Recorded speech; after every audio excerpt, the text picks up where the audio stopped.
Bonjour à tous, nous allons travailler aujourd'hui sur l'analyse de deux variables nominales. Lorsque l'on croise les réponses à deux variables fermées, on obtient ce que l'on appelle un tableau croisé.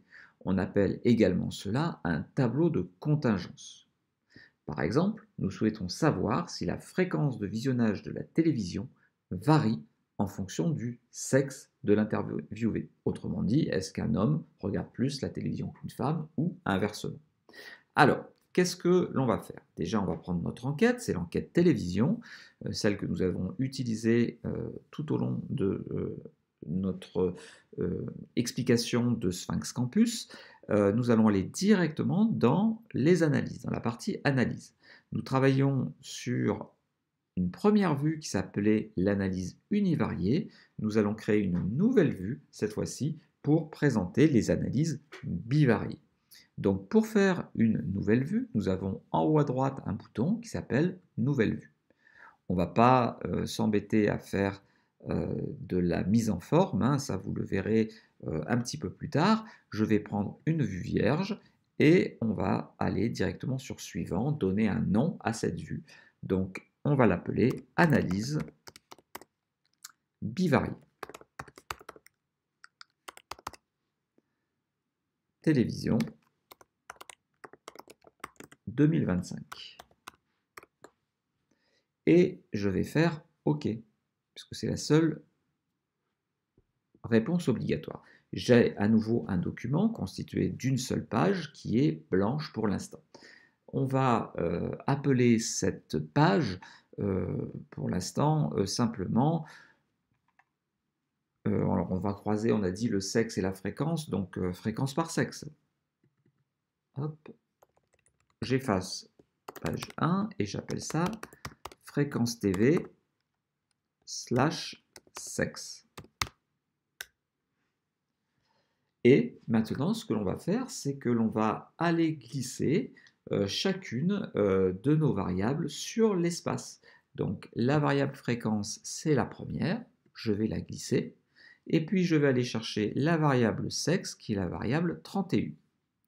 Mes deux variables étant présentes, eh bien, je vais, avant de les croiser, essayer de voir s'il y a les non-réponses ou pas de retirer. Donc, je clique sur la variable sexe, je vais dans Avancer, et nous avons bien ignoré les non-réponses, ignorer les non concernés. Je vais faire la même chose au niveau de la variable fréquence. Nous avons bien ignoré les non-réponses et ignoré les non concernés. Donc, ça, c'est parfait.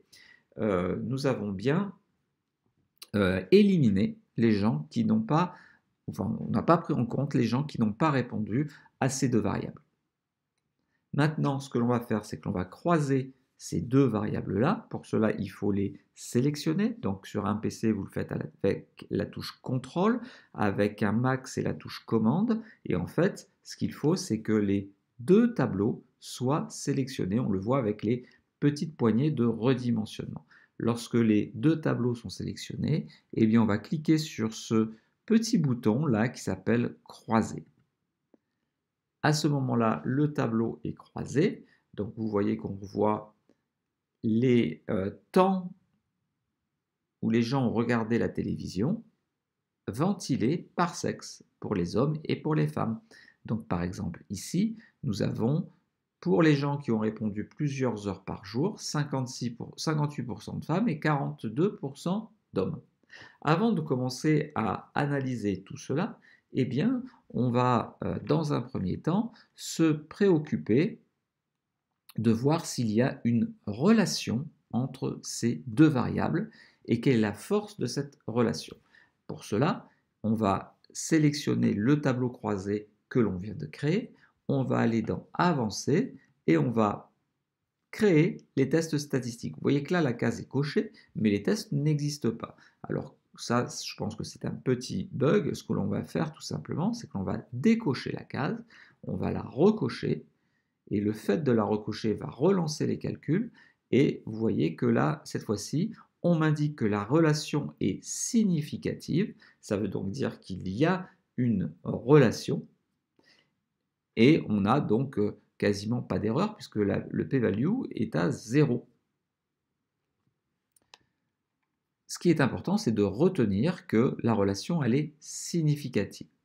Donc, il faut absolument que votre qui 2, on accepte un taux d'erreur de 5%, donc il faut que le P soit inférieur à 5%, donc inférieur à 0,05, bien entendu.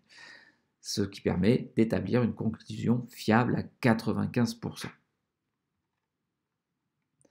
Ce que nous allons faire à présent, eh bien, c'est nous lancer dans un petit commentaire. Pour l'instant, nous allons stopper notre vidéo ici. Avant de la stopper, vous pensez surtout à enregistrer, parce que si vous êtes amené à quitter le logiciel Sphinx Campus, que vous le fermez sans enregistrer, tout sera perdu. Donc il est extrêmement important d'enregistrer. Et dans la vidéo suivante, nous essaierons d'améliorer un petit peu cette présentation et bien entendu de faire un commentaire, ce qui est fondamental dans toute présentation de tableau ou de graphique. À très bientôt.